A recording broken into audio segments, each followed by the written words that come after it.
حضرت معاذ اور معوذ بن عفراء رضی اللہ عنہما، دو چھوٹے بچوں پر جہاد تو ہے نہیں، لیکن یہ ضد کر کے اصرار کر کے حضور کے پاس آئے تھے، کہا ہمیں اجازت دے دیں۔ میرے آقا نے ان کو اجازت دی تو یہ جنگ میں شریک ہوئے۔ حضرت عبد الرحمن بن عوف کہتے ہیں صاحب بڑے بڑے صحابہ، جنگ کے میدان میں نفسا نفسی کا عالم ہوتا ہے، اپنا ڈیفینس کرنا ضروری ہوتا ہے، کہاں سے تیر آئے کہاں سے تلوار آئے، لیکن یہ دو بچے اس طرح سے میدان میں ہیں کہ حضرت عبد الرحمن بن عوف سے کہتے ہیں چچا ہمیں ایک بات بتائیے، ابو جہل کس کا نام ہے؟ حضرت عبد الرحمن بن عوف کہتے ہیں میں ہنس پڑا، ان کی عمر 13 سال کے آس پاس کی تھی۔ کہتے ہیں یہ کیا کرو گے تم؟ وہ سردار قریش ہے، پہلوان ہے مکہ کا۔ ان بچوں نے کہا ہم نے دیکھا تو نہیں مگر سنا ہے اس خبیث کے بارے میں کہ ہمارے آقا کو گالیاں دیتا ہے، وہ ہمارے نبی کو گالیاں دیتا ہے۔ یہ اصل محافظین مصطفیٰ تھے، محافظین ناموس رسالت تھے، نبی پاک صلی اللہ علیہ وسلم کی عزت کے لیے۔ میرے عزیزو یہ بچے کھیلنے کے لیے ضد نہیں کر رہے تھے، جان ہتھیلی پر لانے کے لیے ضد کر رہے ہیں۔ حضور پاک صلی اللہ علیہ وسلم کی بارگاہ میں آئے اور اس کے بعد حضرت عبد الرحمن بن عوف کہتے ہیں میں ابھی بات چیت کر ہی رہا تھا کہ ابو جہل سامنے گھوڑے پر بیٹھا جا رہا تھا، میں نے اشارے سے بتایا وہ دیکھو وہی مردود ہے جو گھوڑے پر جا رہا ہے۔ یہ دونوں بچے چیل کی طرح جھپٹ گئے اس کی طرف اور بھاگتے ہوئے اس کی طرف گئے۔ ابو جہل کو یہ ایکسپیکٹیشن ہی نہیں تھا، یہ امید ہی نہیں تھی کہ اس کے مقابل میں کبھی کوئی بچہ آ سکتا ہے۔ غرور و تکبر میں ہمیشہ وہ سوچتا تھا بڑے بڑوں سے ہی لڑنا ہے ہم کو، اور دیکھا تو چھوٹے بچے آئے، ایک بچے نے گھوڑے کی ٹانگ پر تلوار ماری، ابو جہل نیچے گر گیا، گھوڑا بھی گرا وہ بھی گرا، اور جیسے ہی گرا دونوں اس کے سینے پر چڑھ کر بیٹھ گئے، سینے پر چڑھ کر بیٹھ گئے اور گردن پر تلوار رکھی۔ تو جانتے ہیں ظالم یہ زمانے بھر کا بڑا گستاخ اور گستاخوں کا باپ کیا کہتا تھا، عربی میں شعر کہہ رہا ہے اس وقت، کہتا ہے میں عرب ہوں موت سے ڈرتا نہیں، میں عرب ہوں موت سے ڈرتا نہیں، لیکن افسوس مجھے اس بات کا ہے کہ میرے مقابل کا آیا نہیں۔ اس کو افسوس یہ ہے کہ مجھے کوئی پہلوان نے مارا نہیں، مجھے چھوٹے بچے مار رہے ہیں۔ اور بعض لوگوں نے کہا ہے کہ اس کی یہ خواہش تھی، کہا کاٹنا ہے تو گردن تھوڑا نیچے سے کاٹو، کیونکہ سب کٹے ہوئے گردنیں رکھی جائیں تو میری گردن تھوڑی اونچی دکھے۔ غرور و نخوت کبھی نہیں جاتا، گھمنڈ و تکبر کبھی نہیں جاتا۔ ان بچوں نے ختم تو کر دیا ابو جہل کو، اور مشہور ہے کیا ہی بہترین کہا، ہم جیسے لاکھوں کروڑوں کی جوانیاں ان بچوں کے قدموں پر قربان ہوں، ہم ان کے ناخنوں تک بھی نہیں پہنچ سکتے جنہوں نے دفاع کیا ہے، ڈیفنس کیا ہے میرے مصطفیٰ کی عزت کا۔ اوروں نے کافروں کو مارا ہوگا، ان بچوں نے تو پورے کفر کو مارا ہے۔ اوروں نے جاہلوں کو مارا تو انہوں نے ابو جہل کو مارا ہے، جہالت کے باپ کو مارا ہے۔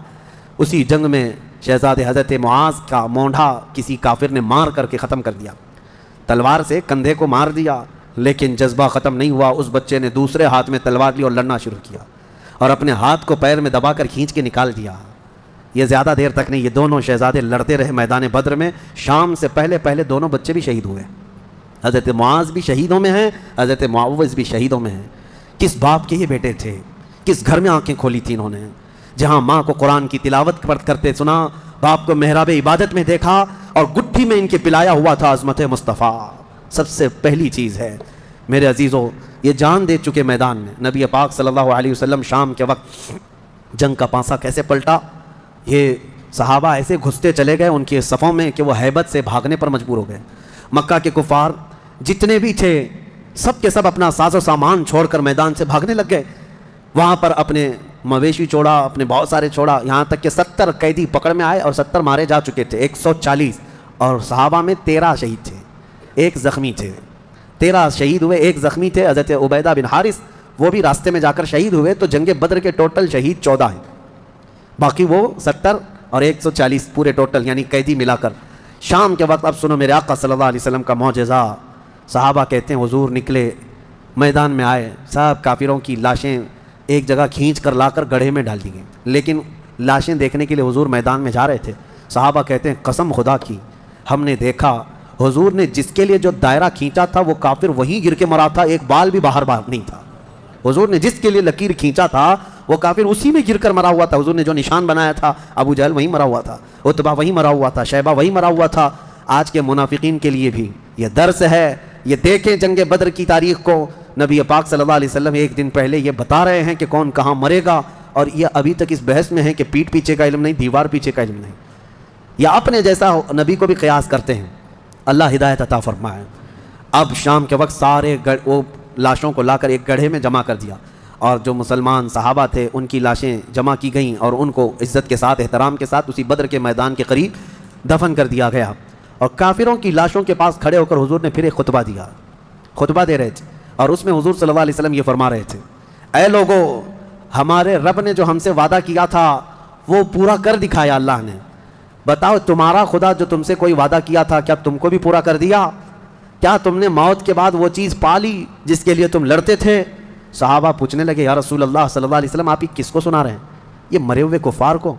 حضور نے فرمایا یہ تم سے بھی زیادہ سنتے ہیں، مرنے کے بعد وہ تم سے بھی زیادہ سنتے ہیں. اسی لیے حضور پاک صلی اللہ علیہ وسلم نے فرمایا کہ مردہ لوگوں کی باتیں تو چھوڑیں، چلنے والوں کے پیر کے چپل کے نیچے جو آواز آتی ہے وہ بھی مردہ سنتا ہے، اس کے کان بڑھ جاتے ہیں. اب مجھے بتاؤ میرے عزیزو، بدر میں مارے گئے ہوئے غلیظ قسم کے کافر جب باتیں سن سکتے ہیں تو اللہ کے اولیاء اپنی قبروں میں کیوں نہیں سنتے؟ انبیاء کرام اور اولیاء کرام اپنی قبروں میں نہیں سنتے؟ ہم جاتے ہیں اور اسی یقین کے ساتھ جاتے ہیں کہ وہ قبروں میں ہماری باتوں کو سنتے بھی ہیں، اور اللہ نے ان کو تصرف اور اختیار دیا ہو تو ہمارے حق میں اللہ کی بارگاہ میں سفارش بھی کرتے ہیں. یہ ہے جنگ بدر. اس کا خلاصہ یہی ہے کہ وہ اگرچہ 313 نہتے تھے لیکن یقین کامل تھا.